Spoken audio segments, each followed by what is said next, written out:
नमस्कार and welcome to Bharat affairs. So आज के टाइम में जहां यूएस के ऊपर में 39 ट्रिलियन डॉलर का कर्ज है, वहीं यूएस को हर साल 1 ट्रिलियन डॉलर ये इंटरेस्ट पे करने होते हैं। वहीं दूसरी तरफ यूएस का जो पेट्रो डॉलर है ये भी अपने डोमिनेंस को यहाँ पर खो रहा है। इसी बीच में चाइना का जो पेट्रो युआन है वो इमर्ज होकर सामने आ रहा है। लेकिन यूएस की समस्या यहाँ पर और भी बढ़ने वाली है, क्योंकि यूएस के जो ट्रेजरी बायर्स है, जिससे यूएस लॉन्ग टर्म के लिए यहाँ पर लोन लेता है, जिसके बदले में यूएस जो है अब तक 1 से लेकर 2% ये इंटरेस्ट पे किया करता था। लेकिन अब यहाँ पर ये कहा जा रहा है कि यूएस इसी लॉन्ग टर्म बॉन्ड के लिए 5% यहाँ पर रिटर्न दे रहा है अपने ट्रेजरी बायर्स को, और ऐसा 19 साल में पहली बार देखने को मिल रहा है। क्योंकि अगर आप ग्राफ को देखें तो 2007 के टाइम में यूएस अपने ट्रेजरी बायर्स को 5% अराउंड यहाँ पर इंटरेस्ट पे किया करता था। वहीं 2020 के टाइम में, कोविड के टाइम में, यूएस 1% अराउंड यहाँ पर इंटरेस्ट पे किया करता था। लेकिन आज के टाइम में यूएस जो है ये 5% इंटरेस्ट पे कर रहा है। आप यहाँ पर भी देख पाएंगे, इंडियन मीडिया भी इस पर आर्टिकल पब्लिश कर रहा है, जहां पर ये लिखा जा रहा है कि US treasury yields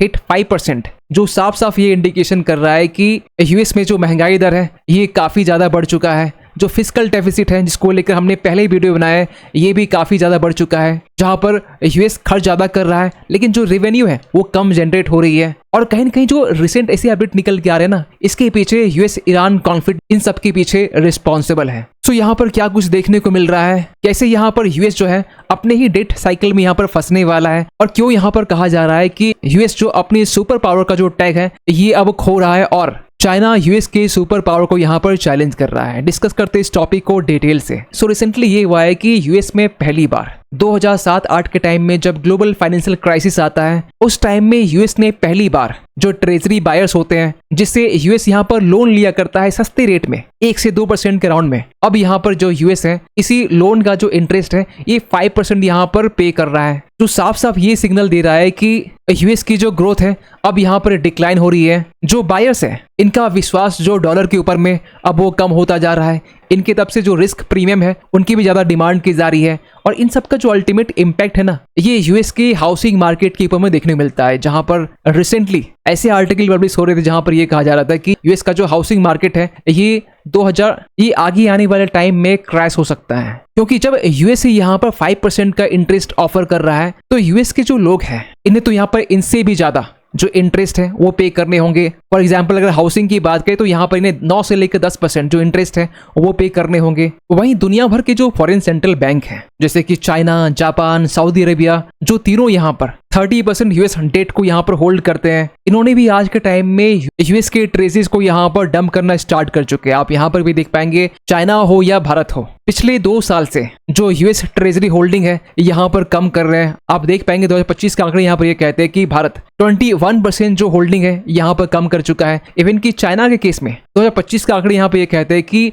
82 billion dollar China ने यहाँ पर यूएस डॉलर को डंप किया है। इतना ही 2024 के टाइम में सऊदी और यूएस के बीच में 1974 के टाइम में जब वेस्ट एशिया में ऑयल एम्बार्गो लगाया गया था, इस टाइम यूएस और सऊदी के बीच में एक पैक्ट को साइन किया गया था, जिसको लेकर हमने पहले भी डिस्कस किया है। और 2024 के टाइम में जब ये पैक्ट खत्म होता है तो सऊदी ने साफ साफ ये कह दिया कि हम लोग सिंगल करेंसी में यहाँ पर पेमेंट लेने वाले नहीं है अपने ऑयल को लेकर, बल्कि हम लोग यहाँ पर डॉलर के अलावा भी बाकी अदर करेंसी को एक्सेप्ट करने वाले हैं। इसमें सऊदी नहीं, इसमें यूएई हो या फिर बाकी जो ऑयल प्रोड्यूसिंग कंट्रीज हो, ये सभी आज के टाइम में डॉलर के अलावा भी बाकी करेंसीज को यहाँ पे एक्सेप्ट कर रहे हैं। ईरान ने भी यहाँ पे कह दिया कि हम लोग ओनली युआन में ही ऑयल की पेमेंट को यहाँ पर लेने वाले हैं। तो जहां चाइना के ऊपर में आज के टाइम में मैसिव डेट है, वहीं इन्फ्लेशन भी लगातार यहाँ पे बढ़ रहे हैं, तो इसके कारण जो सॉवरिन बॉन्ड सेफ्टी है ये भी काफी हद तक कमजोर हो चुका है। और आप देख पाएंगे यूएस का जो नेशनल डेट है ये यूएस के जीडीपी के बराबर हो चुका है। आपको बताना चाहते हैं कि यूएस का जो पब्लिक डेट है, जिससे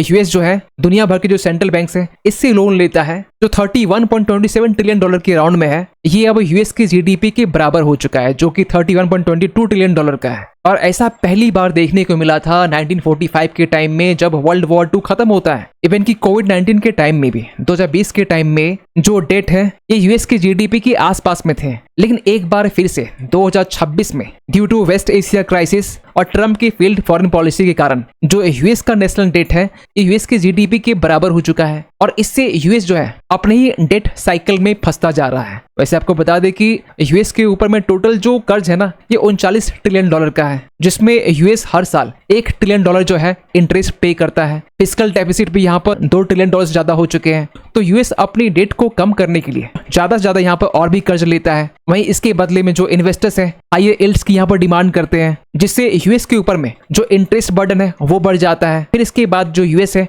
और भी ज्यादा यहाँ पर कर्ज लेता है। तो ये जो एक साइकिल है ना वो हमें यूएस में देखने को मिल रहा है। प्लस ट्रम्प की तरफ से हाल ही में यहाँ पर अपने डिफेंस बजट को लेकर ये अनाउंस किया गया कि हम लोग अपने डिफेंस बजट को 1.5 ट्रिलियन डॉलर करने वाले हैं, जिसमें 750 बिलियन डॉलर का हम लोग शिप्स से लेकर जो जेट्स है, जो गोल्डन डोम है, ये हम लोग यहाँ पर बिल्ड करने वाले हैं। तो इसके कारण ये जो डेट साइकिल है ना और भी ज्यादा डेंजरस हो सकता है। इवन की काफी एक्सपर्ट्स यहाँ पे ये कहते हैं कि 2008 की तरह एक ग्रेट डिप्रेशन देखने को मिल सकता है यूएस में, क्योंकि 2008 के टाइम में जब यूएस में बैंकिंग कोलैप्स हुई थी, हाउसिंग बबल देखने को मिला था, डिफ्लेशन का एक डर था, मिलियंस ऑफ जो अमेरिकन्स हैं ये गरीबी रेखा से नीचे आ चुके थे। ऐसा ही कुछ जो क्राइसिस है 2026 में यहाँ पर देखने को मिल सकता है यूएस में, जहाँ पे इन्फ्लेशन शॉक तो है यूएस में, और वेस्ट एशिया के क्राइसिस के बाद में पूरी दुनिया भर में एनर्जी को लेकर शॉक देखने को मिल रहा है, जियोपॉलिटिकल फ्रेगमेंटेशन देखने को मिल रहा है, डेट ओवरलोड हो चुका है, डी ग्लोबलाइजेशन देखने को मिल रहा है। और इस बार की भारत की इकोनॉमिक सर्वे में भी ये कहा गया था कि 10 से 20% चांस है कि 2008 के जैसा एक ग्लोबल फाइनेंशियल क्राइसिस हमें देखने को मिल सकता है 2026 में। यहाँ तक कि जर्मनी का जो डॉयसे बैंक है, इन्होंने भी कहा है कि ईरान कॉन्फ्लिक्ट के कारण जो पेट्रो डॉलर सिस्टम है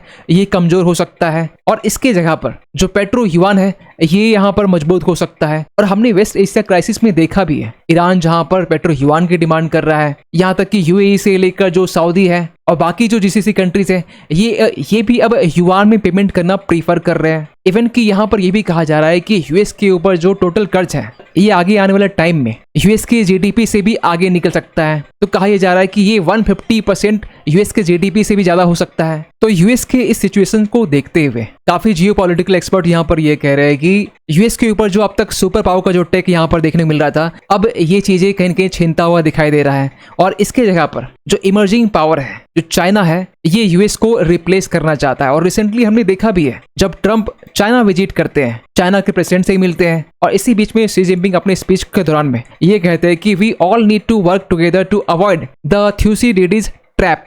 एक्चुअली ये जो टर्म है ना ये थ्यूसिडिडीज की तरफ से दिया गया था जब ग्रीस की दो मॉडर्न सिटी आज के टाइम में एथेंस और स्पार्टा, उस टाइम ये अलग हुआ करते थे। एथेंस अलग एक पावर था, स्पार्टा एक अलग पावर था। शुरुआत में स्पार्टा जो है ये एक एस्टैब्लिश पावर था और जो एथेंस है ये एक इमर्जिंग पावर था। तो जब एथेंस की जो पावर है वो राइज हो रही थी, स्पार्टा को कहीं ना कहीं वो चैलेंज कर रहा था। तो इसी को लेकर जो थ्यूसिडिडीज है इनका ये कहना है कि ऐसे कंडीशन में the war is inevitable, war यहाँ पर होने के चांसेस काफी ज्यादा बढ़ जाते हैं। तो शी जिनपिंग के यहाँ पर ये कहना था कि यूएस की जो पावर है आज के टाइम में कम हो रही है, जो सुपर पावर का जो टैग है ये भी कहीं कहीं छिनता हुआ दिखाई दे रहा है। तो इस बीच में चाइना जो है यूएस को यहाँ पर रिप्लेस करने के लिए तैयार है और अगर यूएस इसे इजिली एक्सेप्ट कर लेता है तो ठीक है, वरना यूएस जो है थ्यूसिडिडीज ट्रैप में फंस न जाए कहीं। मींस चाइना ने यहाँ पर साफ साफ वॉर को लेकर सिग्नल दे दिया है। यहाँ तक कि इसको लेकर काफी पॉपुलर हिस्टोरियंस रहे हैं पॉल कैनेडी, इन्होंने भी अपनी book the rise and fall of the great powers में ये लिखा है कि जब भी कोई एस्टैब्लिश्ड पावर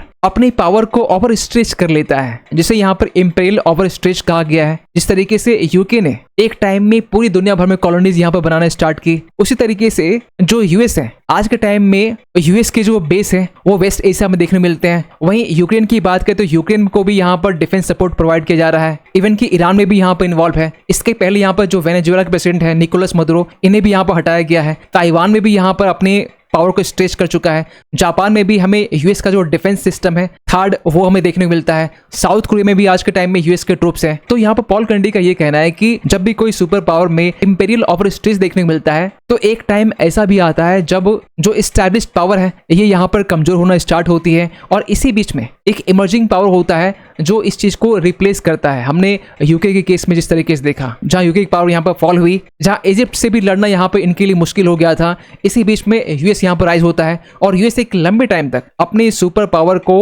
अब तक कंटिन्यू बनाकर रखा हुआ था। लेकिन अब इस सुपर पावर को मल्टीपल फ्रंट से यहाँ पर चैलेंज किया जा रहा है, जिसमें सबसे बड़ा जो चैलेंज है ये यूएस का डेट ही है। खैर, आप क्या सोचते हैं पूरे अपडेट को लेकर कमेंट कीजिएगा। मिलते हैं किसी अगली वीडियो में, तब तक के लिए थैंक यू सो मच।